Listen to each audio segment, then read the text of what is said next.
Assalamualaikum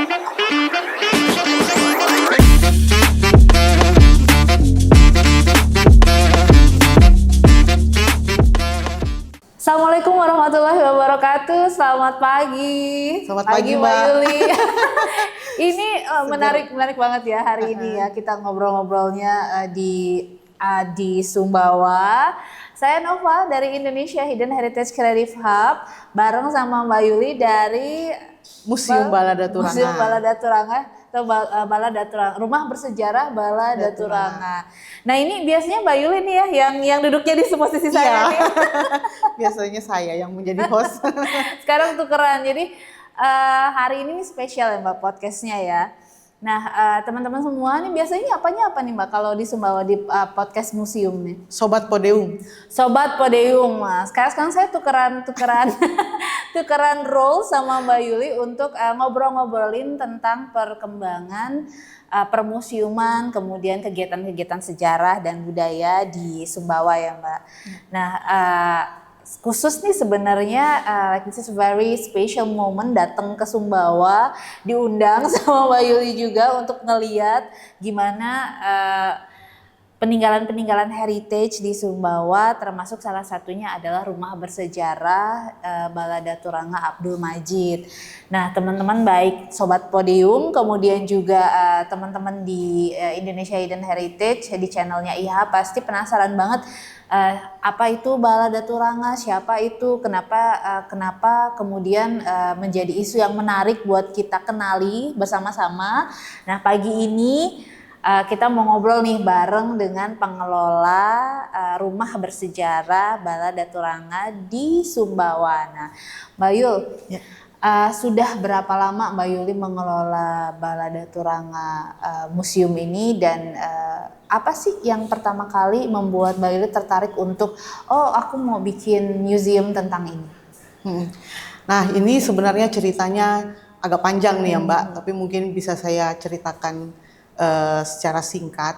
Jadi Baladaturanga ini sebenarnya rumah milik dari Perdana Menteri terakhir Kesultanan Sumbawa, di era Kesultanan Sumbawa. Jadi di Pulau Sumbawa itu dulu ada sebuah kesultanan namanya Kesultanan Sumbawa. Nah, Baladaturanga ini merupakan rumah dari seorang Perdana Menteri dan kebetulan beliau menjadi Perdana Menteri terakhir seperti itu.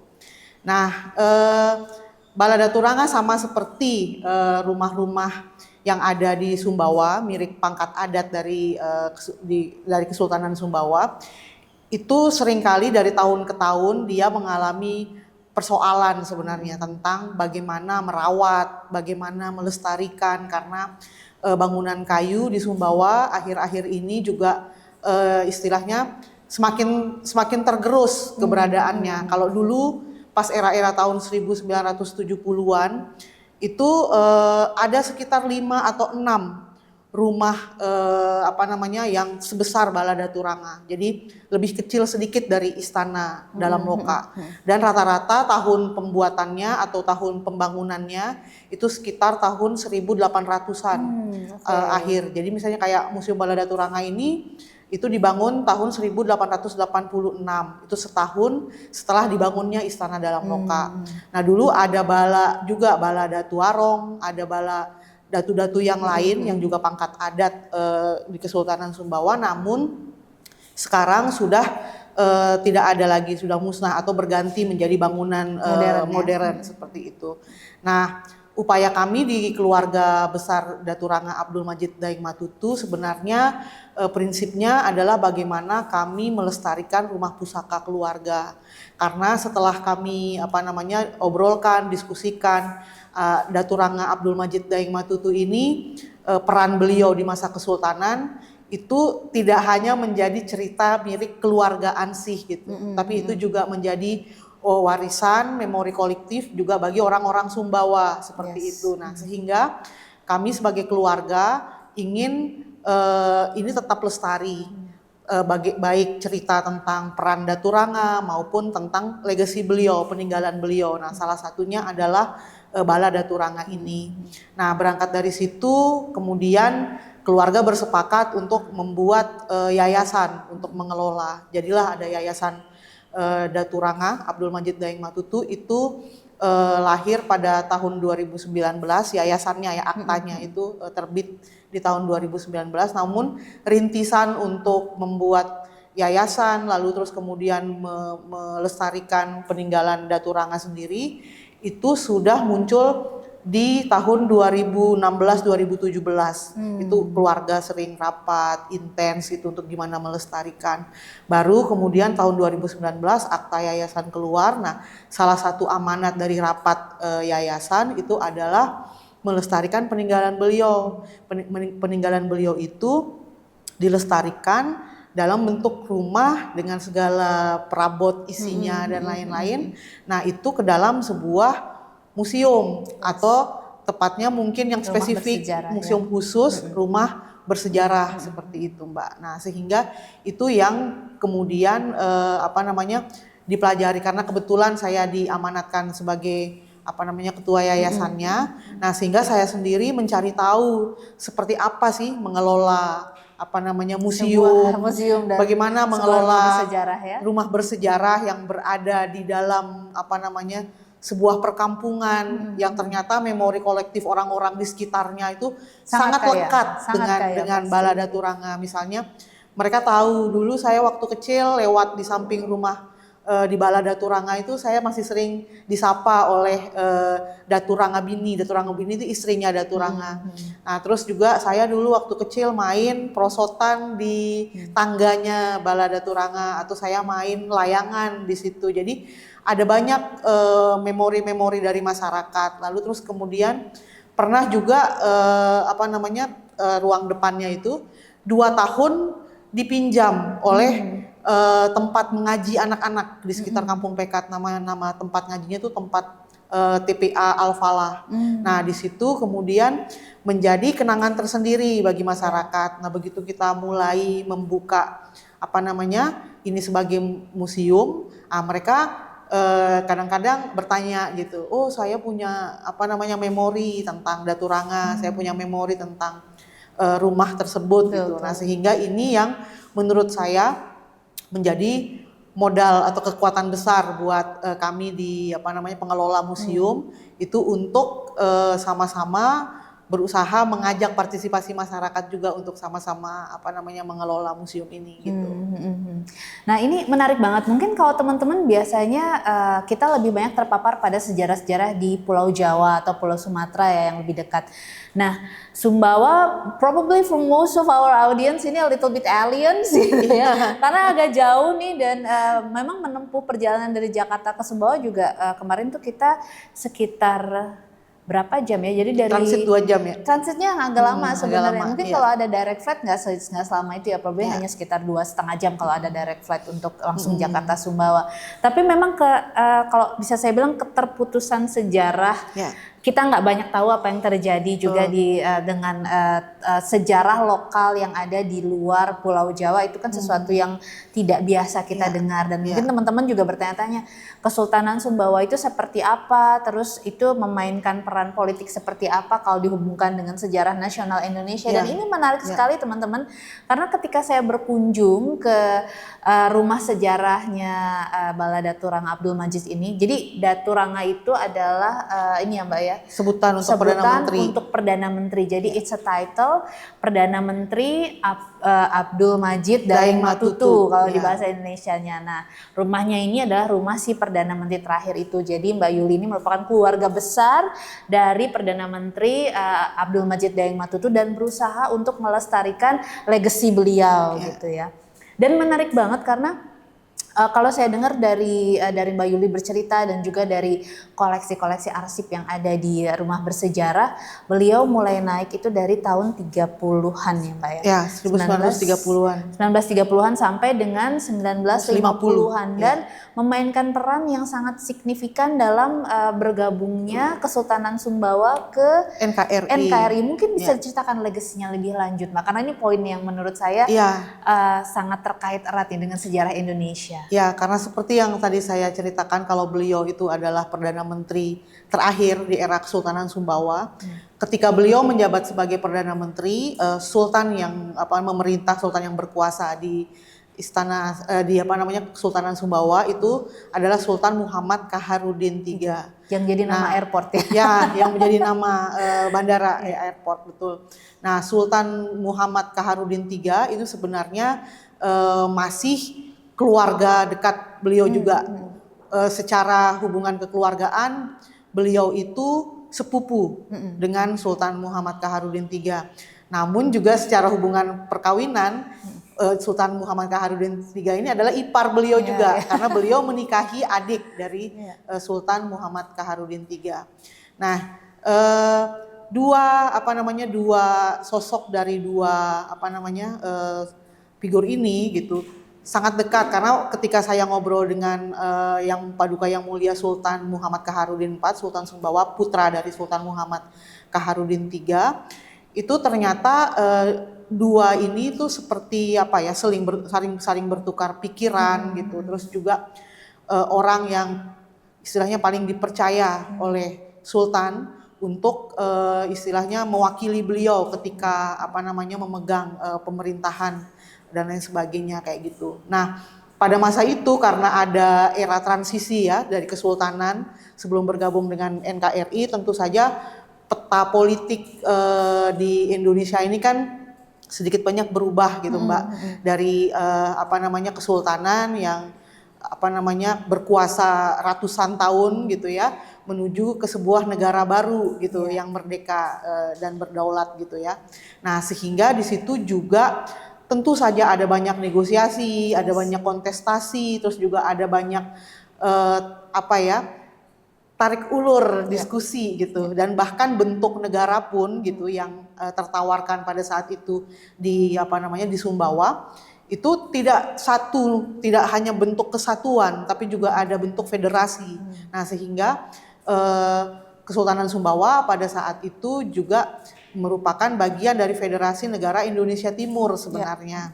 Nah, Sultan Muhammad Kaharudin III, beliau memiliki, selain Sultan Sumbawa, beliau memiliki peran yang cukup penting di dalam negara Indonesia Timur itu sebagai Ketua Parlemen Negara Indonesia Timur. Nah, sehingga antara tahun 1946 sampai 1949 beliau berada di Makassar karena menjalankan tugas sebagai Ketua Parlemen Negara Indonesia Timur. Nah, sehingga praktis jabatan beliau sebagai Sultan itu dilimpahkan, pemerintahannya ya, governance-nya itu dilimpahkan kepada Datu Ranga seperti itu, sehingga ketika ada transisi dari kesultanan menuju Swapraja dan lain-lain yang berada di tanah Samawa ini, berada di Sumbawa ini, itu adalah Datu Ranga Abdul Majid Daimatutu sebagai pemerintah daerah pulau atau Swapraja Sumbawa pada saat itu. Nah, dari situlah kemudian ada sekeping sejarah nasional yang beririsan dengan sejarah lokal seperti itu. Ini memori kolektif bangsa ya, yang sangat menarik sekali untuk kita gali. Nah, mungkin kita stop di sini Mbak, karena aku mau memancing rasa itu teman-teman. Kalau mau tahu apa gitu yang menghubungkan, nanti harus main kayaknya. Ya, harus sesekali datang ke historical house-nya Datu Ranga ya, Bala Datu Ranga ini gitu. Karena memang ada sebuah dokumen autentik yang disimpan oleh museum dan dipajang, memang menjadi salah satu koleksi unggulannya yang menautkan benang merah antara Kesultanan Sumbawa dan Indonesia gitu. Itu momen becoming Indonesia menjadi lebih kuat di situ. Atau boleh ngintip-ngintip ke Instagramnya Bala Datu Ranga. Yang belum follow Instagramnya Museum Bala Datu Ranga bisa di follow di mana nih Mbak Instagramnya? Di follow di museum.bala.daturanga. Ya. Museum.bala.daturanga. Atau nanti mungkin di search saja Museum Bala Datu Ranga ya, nanti langsung keluar tuh gitu.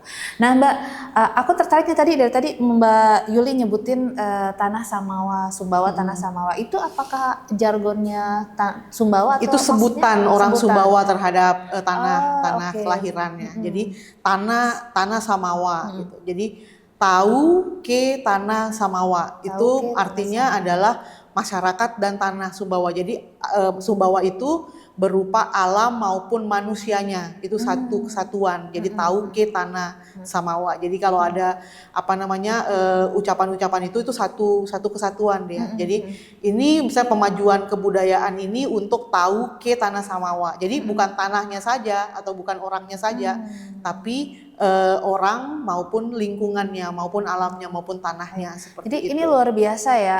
Back before SDG konsep itu keluar, sebenarnya perihal tentang sustainability sudah berlangsung di masyarakat adat di Sumbawa ya. Karena kalau kita lihat kan sustainability berdiri di 3 pilar nih, keberlanjutan lingkungan, keberlanjutan sosial, dan keberlanjutan ekonomi, which we also run it.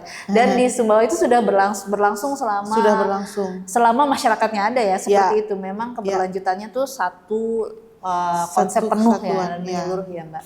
Nah, Mbak, bagaimana anak-anak muda Sumbawa nih melihat warisan budaya? Apakah interest mereka cukup tinggi untuk terlibat dalam program-program pemajuan kebudayaan di Sumbawa? Ya.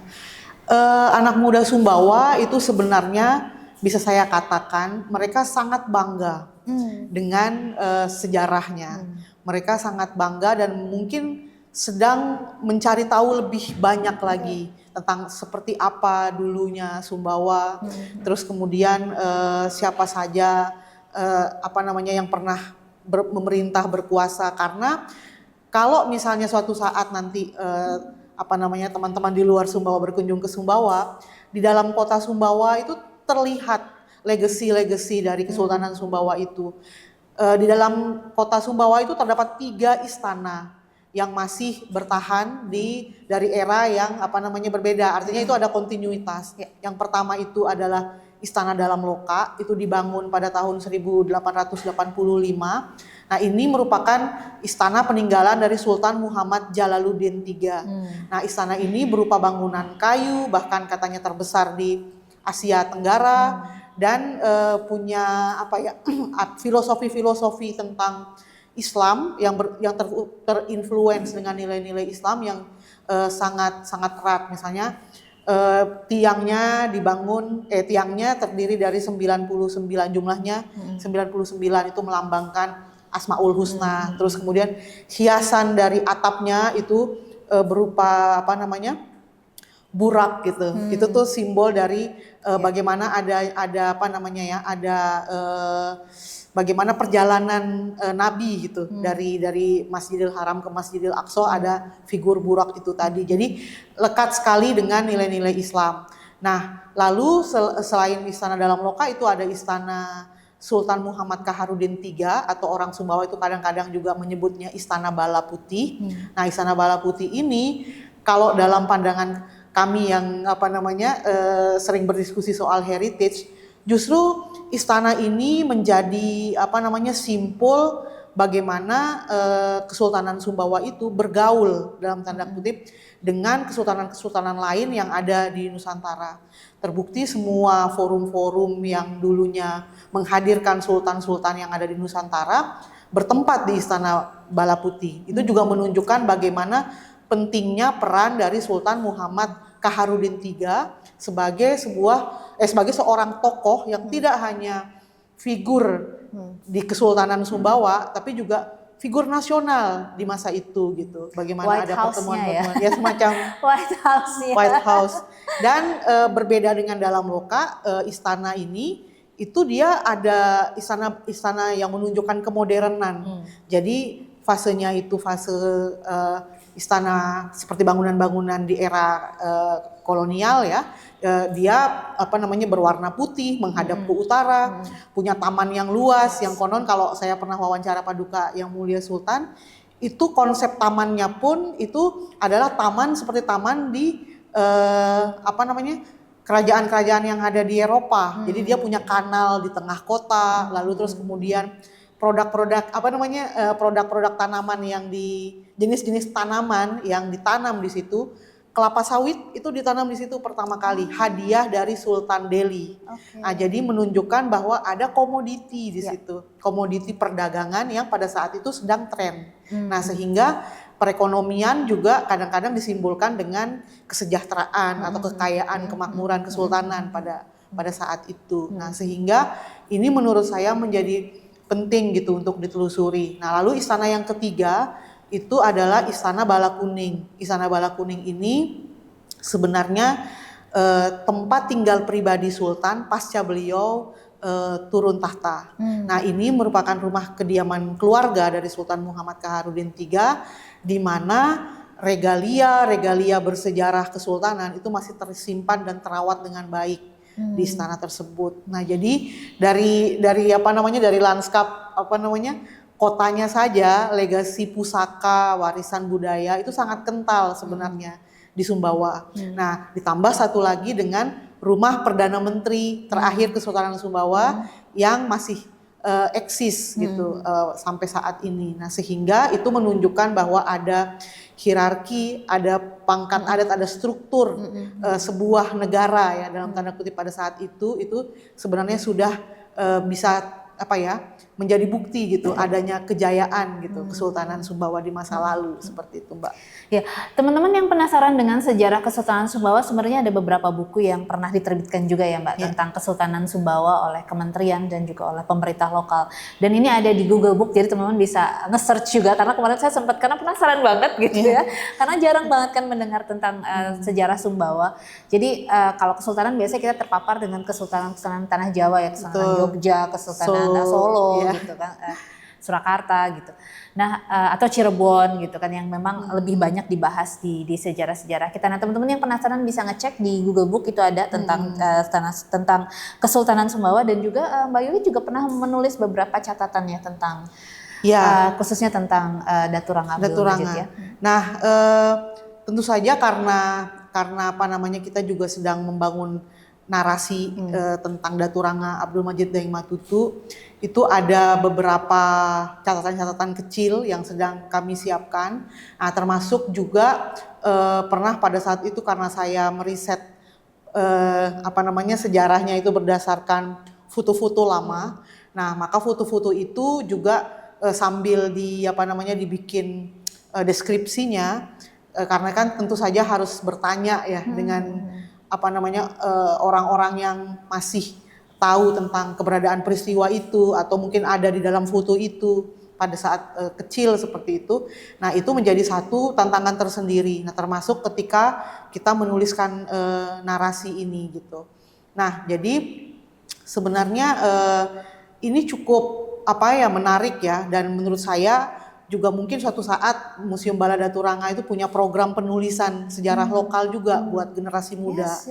Karena ini menjadi satu yang penting untuk istilahnya diketahui oleh generasi muda seperti itu.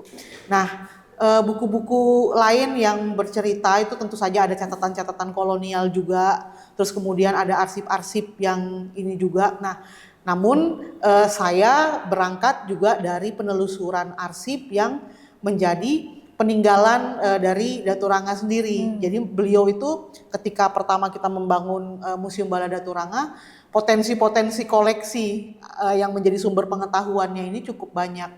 Yaitu ada koleksi arsip tulisan saat beliau menjabat sebagai Perdana Menteri, terus kemudian arsip foto-foto lama, lalu terus kemudian artefaknya sendiri.